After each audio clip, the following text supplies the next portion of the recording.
Hey everybody, it's Ron Howard, xTreme Sequences, bringing you an update to my Kulp F32 build.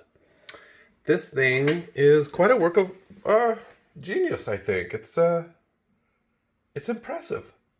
I kind of like how it just has the 3 instead of the 4, so that allows it to fit a tighter board. Smaller board, and I picked this up from Wired Watts. As you can see, there's Wired Watts and stickers everywhere, and the packaging. He does, Ken and his wife do a really good job with their packaging. Everything showed up here really well packed. I kind of ordered the whole kit caboodle, whether I needed it or not, which means I have 10 feet of 10 wire for the red and 10 feet of black, and all of the mean wells come already tested. This is another thing that's kind of nice. So when you pick up power supplies, it's going to be on here, QC voltage set to 11.9. Well, I think that's pretty cool. Why not? I don't have to worry about overvolting. All right.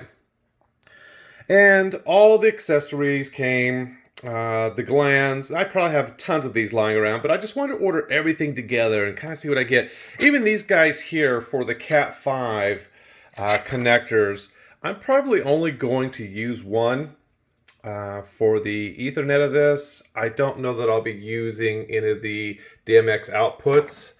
So in the box that's over here, I'll probably just put one hole in. I don't need to do anything else. I need to go find my step down drill bit so I can start my drilling. You may be wondering why I have this. You've seen videos out there. I know somebody, oh goodness, somebody pointed me to one of the professional triers videos, and Keith Peffer was putting together something because I had become confused on this. I'm like, doggone it, no instructions. I'm not really sure. And I think this is kind of a new assembly that Ken has, so I can understand why there are no instructions. So I made a few modifications just so I didn't have to use these wingy thingies here. And I just went with standard nuts on here. And I did that because I wanted to create a little more space between the power supplies. Typically, not a whole lot's going to happen if they're a little bit closer. These mean wells are just so rugged. They just need a little air, a little bit. But I wanted to give it a little bit more because I've not used this Bud Industry box before. And it's really become a staple. Ricky Cloutier, who I have built all of my builds for clients, just does such an amazing job. I don't really trust anybody else with builds than I do him. But it was time for me to get my hands dirty and do a build, so I'll be drilling all the holes. I have a couple of Bud vents coming in today, so I'll put those on the side, and everything else is working out really well. One of the things I do want to advise on, all these pigtails that Ken sent, they all come and they're soldered. So, or I should say they're tinned. It's not a good idea to put tinned wires into these connectors here. And the reason for that is that over time they will loosen up. Now, I've heard stories about them getting too hot, catching on fire. Never had that happen to me in 4 years. But what has happened is that they will come loose, and it's just a pain in the butt to have to go tighten those things down. The stranded version of that instead of the tinned will simply allow you to kind of torque down on that more when you're screwing those in. As for the rest of this, the plate is really well done. It fits inside of the Bud Industry box like a glove, and there's still a lot of room around the outside. It's such a great small footprint, and I really am liking the staggered step here. I had this all screwed up. I thought I wanted one power supply to go over to this side, and it was like, no, make it easy.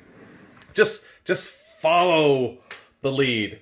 And what's cool about this is that it's easier to configure this. Put them all on one side. And a big shout out to Ricky Cloutier, who informed me that I had the power supplies facing the wrong way. So what is recommended, and I trust Ricky and I trust Ken, is the front of the board is here, make sure the power supply connections are on the left, okay? And this is the exact way it will seat into the board.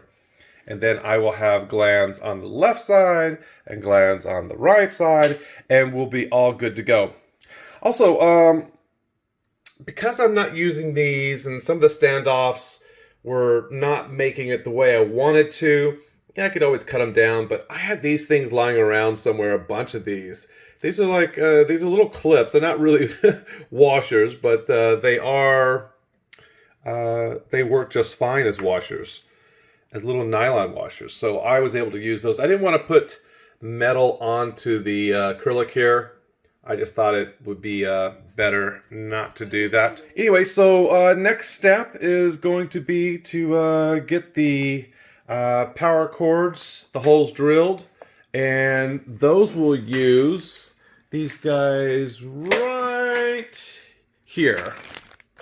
The cords will go through these PG9 glands, so they'll come out of the box nice and clean and they won't be pulled. So those will all come out on one side. Possibly. Yeah, I think they will. Yeah. Anyway, I am not the best at putting this kind of stuff together. I'm not a professional like Ricky Cloutier and others.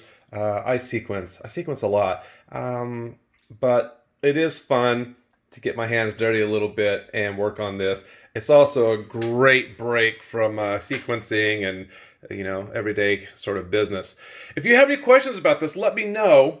I will come back. I'll do some more video when I have it completed in the box. And then I'll certainly do a video when I start turning it on and testing it and making some things blink. Alrighty, that's about it. So you can find these boards at kulplights.com, K-U-L-P, lights.com. You can find the accessories and power supplies and lights and all sorts of things at wiredwatts.com. And you can buy boards from either place. I've purchased from both, and shipping was fast from both. And that's about it. So check it out. See ya.